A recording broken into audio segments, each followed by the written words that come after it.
Any guesses on what this means? Everyone? No, there are a lot of factors for paying the claims for the person who insured the home. So based on his profile, a premium is charged. Right. So the people with having more risk of claiming have a more percentage of the premium rate. Right. So essentially, you're right. The only difference is in the Indian context. We don't, the insurance that is given is for the vehicle, it's not for the person. This is different from some of the other countries. For example, in the US, if you're taking insurance, it's for both the car as well as the driver. In India, the insurance is only for the automobile, so it's only for the car. So, this presents some challenges because, and we'll cover these in the last part of the presentation. Because there are a lot of factors which are which are very natural indicators of whether of the risk profile of the particular policy, but they pertain to the individual. But in India, we don't have data on the individual. So any kind of insurance that is done on the automobile is basically on the vehicle. So the factors that we can take into account are primarily only on the vehicle that is to be insured. Okay. So risk-based insurance pricing is primarily pricing, doing a differential pricing for different customers based on the likelihood of their having an accident and filing a claim. Okay, so the idea is that not everyone will have the same probability or the same risk of getting into an accident. So how can you analyze historical data to find out if certain groups are more prone to accidents, more prone to filing claims, and charge a higher premium to them? Okay, so this is something that happened about 6 or 7 years ago. The Indian insurance sector was actually opened up. Before that, legal regulations actually prevented companies from doing any kind of risk-based pricing. So insurance in India was very straightforward. Basically, there's something called IDV, which is the insurer's declared value, which is the value for which you will insure your car or your bike or anything. Okay, so insurance was basically a fixed percentage of that value. So regardless of where you live, what vehicle you're driving, any of those factors, there was a flat rate that was charged for everyone. About 7 years ago, the insurance sector opened up and companies were allowed to do risk-based pricing. So that's when they actually started thinking about, what's the data that we have and how we can leverage it to get some more insights and do a better pricing. So, so that's basically what this case study is about. And I'm going to keep it fairly simple. This data, even though we don't have hundreds or thousands of fields in the data, it can still get pretty complicated. There are a lot of variables that you can look at. For the purpose of this presentation, I've just focused on two risk determinants, two factors that are the most common or the most predictive of risk. This is basically your location and the model of the car. Okay, so. How did you know that these are the most predictive? Well, I'll show you all the information that we have. And when we started off, of course, we treated each variable with equal importance. We didn't have any such bias. But based on what we've seen, so basically what we've done is we've worked on this case study, we've done this. And now what I've taken is a piece of it in order to keep it simple. Otherwise, it just becomes too technical. So I've taken the two variables that have come out statistically most significant in a majority of the cases.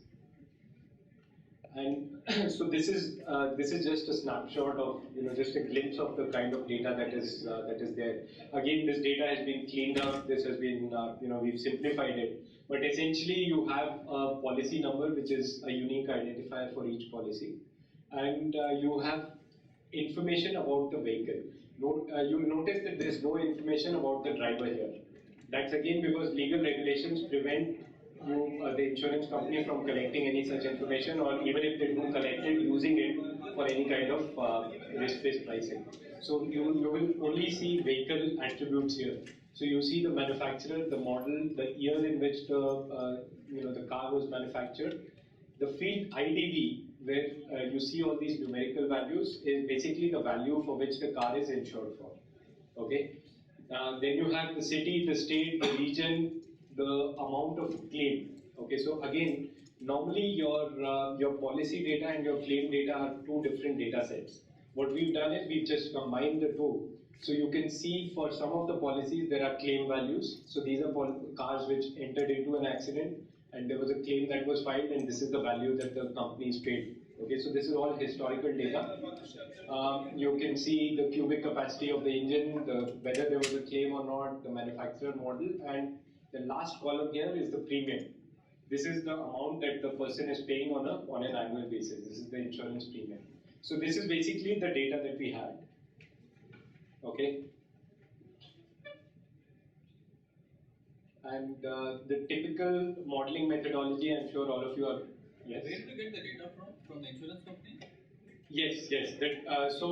See, the data is from the insurance company that we work with. But obviously, for legal reasons, we've had to mask a lot of the data, and some of the insights that I will show you are not going to be accurate. We've swapped some values because those are things that we can't share. So the idea here is to give you an idea of how the methodology that we've built, rather than focus on the exact numbers and the statistics that you'll see here. So we followed the standard methodology. There's a problem definition. So there was a business problem that was given to us. How do you convert that into an analytical problem? This is obviously the first step for any kind of analytics project. You need to figure out what is it that you're modeling for, what is it that you're trying to predict. Also, in my experience, one of the trickiest parts of the whole process. This is where the projects either become really successful or they die off. Then you start with the data exploration part piece. Then you prepare the data. Once you're familiar with the data, you prepare the data for the modeling, any kind of modeling approach that you're going to take. You build the actual model, validate the results of the model, implement the model, track the results, and of course, keep refreshing the model. So this is your standard modeling methodology. What I'm going to do is focus on the first 4 steps of this process, and primarily on the first 3 steps. How did we define the problem? How did we convert the business problem into an analytical problem?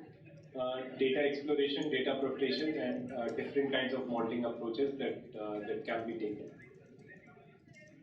So let's start with the first step of the process. Again, usually for most kind of analytics problems, this is the most interesting step.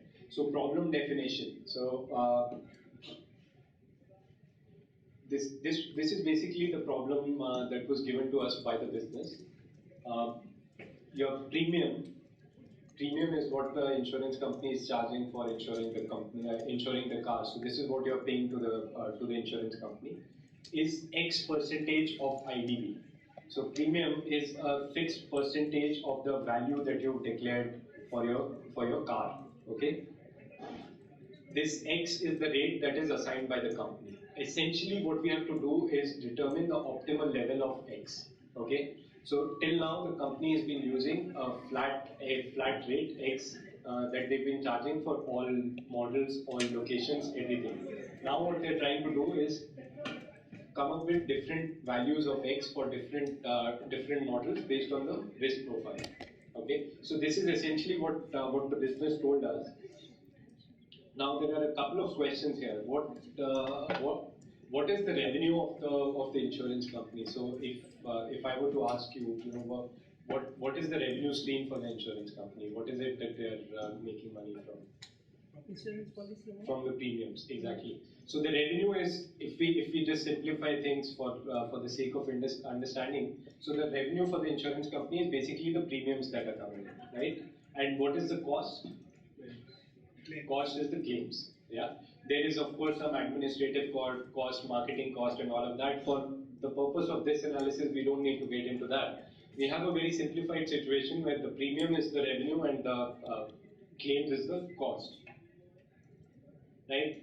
And so essentially the profit is the sum of all premiums that the company is receiving minus the claims that they are paying out.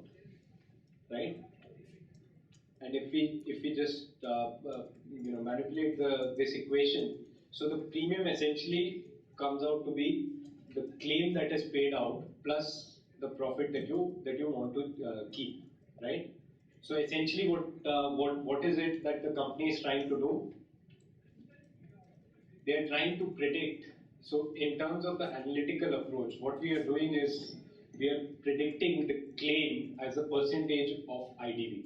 So what percentage, so if a car is insured for 100, what percentage of that is the expected claim, is what you expect to pay out.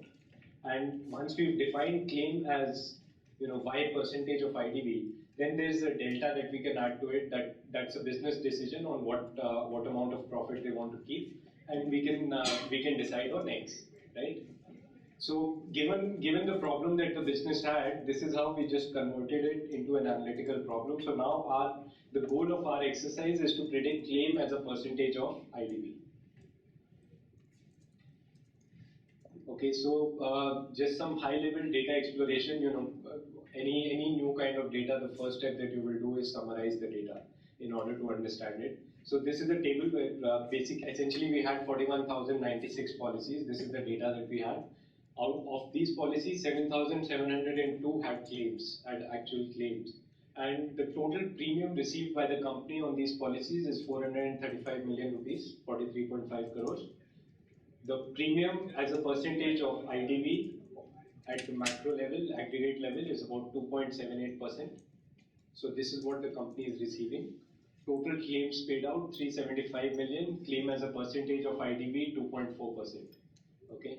So essentially, this is what the company is doing. They are charging 2.78% of the IDV as premium, and they are paying out 2.4% as the payout. Right. So this just gives us a sense of what the overall data looks like. This is very important because you need to have a very good sense of what the data looks like in order to find out what is unusual, what is different from the rest, right? So again, this is a simplified version of the data. We have 12 models and we have 16 cities. So these are the 12 car models that are there across these 41,000 policies, and these are the 16 cities that are there. We have about 5 minutes. Okay. So we've done a little more of exploration. We're trying to figure out what's the frequency of each of these models. So Maruti WagonR is 18% of all the policies, most common. Mitsubishi CDI is the lowest one. We do the same with the cities, just to get a sense of where the data is coming from, what values it has. The next step that we do is basically we rank order all the models on the basis of in terms of the claim as a percentage of IDV. Okay, so in the data we have the claim, we have the IDV. What we've done is we've just aggregated that, and for each model, what is the average claim as a percentage of IDV? We can see some very interesting trends here, very apparent. Hyundai Santro is the most profitable model for the company as an overall, at a macro level. 1.74% is what they are paying. They're charging. They're charging 2.84% on an average. So just looking at this table, you can immediately see that the models at the top are highly profitable for the company. The models at the bottom are not profitable. The bottom three, in fact, are loss-making for the company, right?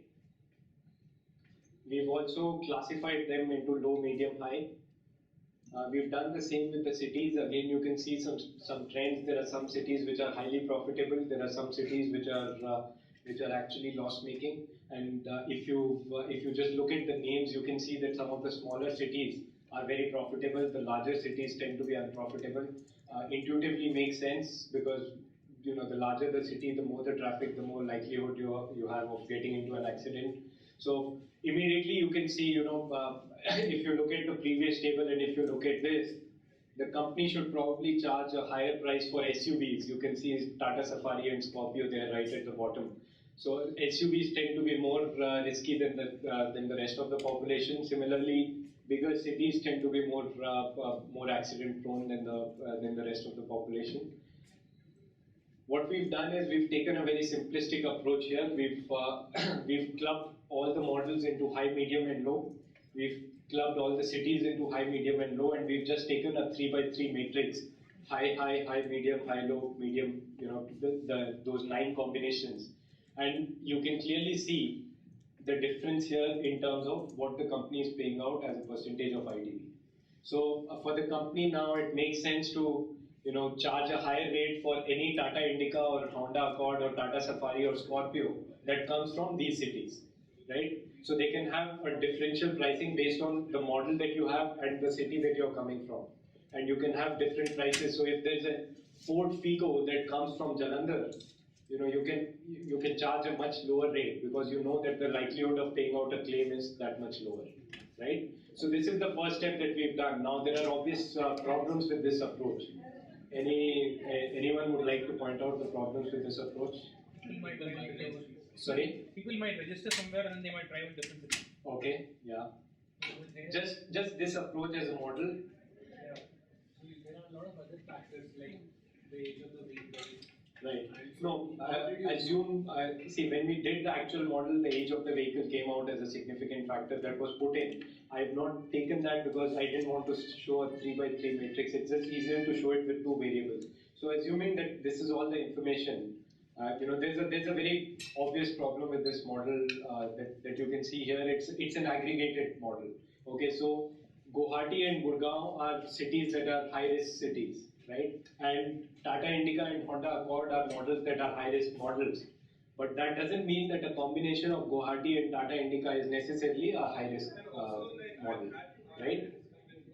Because we've aggregated it here. What we could have done is taken each of these cities individually, each of these models individually, and done a 16 by 12, 192 cell grid, and then picked out each value independently, right? So we could have done that because we have 2 variables and we've got only 16 and 12 values in each of these variables. If you have 20 different variables and some of them are continuous, some of them are discrete, you really can't use this cross-tabulation approach, right? So this is essentially a BI approach where you're just slicing and dicing, and this is the frequency in each of those cells. This is a slight improvement on the same approach where you're using an approach called decision trees. Okay, so this approach is essentially a cross-tab approach, but what it does is it automates the way in which you will select your splits. Okay, so if you have 10 different variables and you have 20 different values, which variable to choose and what value to split at to show these kind of splits, the decision tree algorithm does it in an automated way. So here what they've done is for the same data, instead of 9 cells, we've now ended up with 8 different cells. 1, 2, 3, 4, 5, 6, 7, and 8. These end nodes of the tree are basically your population. Your entire population is divided into these 8 rates. And you can see that the highest rate here is 3.65%. When we did the simple cross-tab approach, the highest rate that we had was about 3.5%. 3.2%, right? I'll just take 2 minutes. Yeah, it close it exactly 5. Okay. So, and what you can also see is, if you see here, Guwahati, Gurgaon, Bangalore, Delhi, and Chennai are the cities that have been classified as high-risk cities, right? When we move to the tree approach, Chennai and Chennai has moved from that bucket. It has come down into this bucket. Okay, so there have been slight adjustments, but overall with this approach, you can see that the differentiation from 3.65 to 1.4 as opposed to 3.2 to 1.4 that you saw from the previous approach is a lot better using this approach. So this is essentially doing things with a little more rigor, taking it one step further. You built a decision tree to do the whole thing. Now you could use you could use regression analysis for the same. You could use complex neural networks. You could use a whole lot of different approaches with this kind of modeling. Essentially, the goal here was the modeling approach was really dependent on the end, on the way the client was going to implement this. So if we had built a regression model or if we build a neural network model, we essentially need a computer, we need some kind of a scoring engine to come up with any kind of decision. Okay, but in the insurance industry, if you guys have seen, typically what happens is the insurance guy calls you, the sales rep will call you, he'll come to your house, he'll get your details, he'll give you a quote, and the insurance policy is priced that way. So what the insurance company wanted to do was come up with a very simple structure which is basically a sheet of paper that they can hand over to their associates and say, do the pricing based on this. So you can't build a regression model and give the results on a piece of paper. You can't build a neural network model and give the results on a paper. So essentially, this decision tree approach comes in useful when you want to do any kind of modeling where the whole approach has to be very transparent and where the whole modeling methodology has to be very clear and apparent to everyone. The results have to be easily implementable. So that essentially was what we did here. And just a final point, the first approach was a cross-tabulation approach. The second approach is a decision tree approach. Yeah. So I've seen those paper-based charts that these agents have. Right. But does that mean that nobody in the industry is lobbying towards a model where you use personal information about the driver to penalize bad drivers and not get good drivers subsidize the bad drivers? Right. No, there have been talks on for a long time. Because if the industry is trying to go in that direction, then they will Right. also have to move away from a paper chart-based model Right. and give an Android phone or something to the agent so Right. that they can actually use a driver ID Right. to. Yeah, actually, the even bigger question in this case is, the data. How do you collect that data? How do you store that data? Right now, these companies have not done any of that. So even if this was against legal regulations, if the companies had just been collecting this information, they would have a lot of historical data on which we could build models, so that when the legal regulations come in, we have the data to analyze and build models on and predict, what kind of pricing we can do. In this case, because there is no data, the insurance companies, at least the ones that I've interacted with, none of them have stored any kind of personal information. So they'll have to start now and build that over the next 3 to 4 years before you can build any kind of good models on it. They in India getting a driving license number or a PAN card number. I mean, not making both of them mandatory, but asking the customer to give either of them would be a possible Right. solution. People Right. are giving those two numbers Right. anyway right now. And now with the UID also, I think a lot of the personal information will be easier to capture. Good question. So I've heard of this at least in US for cars. They have the concept of a VIN number, VIN number, Yeah, right. vehicle identification number. So usually that lists the sort of accident history of the car in question. Let's say you're buying a car, you don't know whether you're the third owner, fourth owner, fifth Right. owner, whatever. But Right. you can, by getting the VIN number, which is a unique number of the car itself, Right. you know from the example when it was manufactured, what accidents it has gone through without disclosing personal driver Right. information, who it's been driven by and so forth. Right. So, is that sort of, does, in India, is that sort of, something that you guys factor in? You have access to that kind of information? Or do you, is that a blind spot? Okay. So what you're talking about is essentially a bureau of information where all these insurance companies are coming together and sharing their data, so that even if an automobile has moved across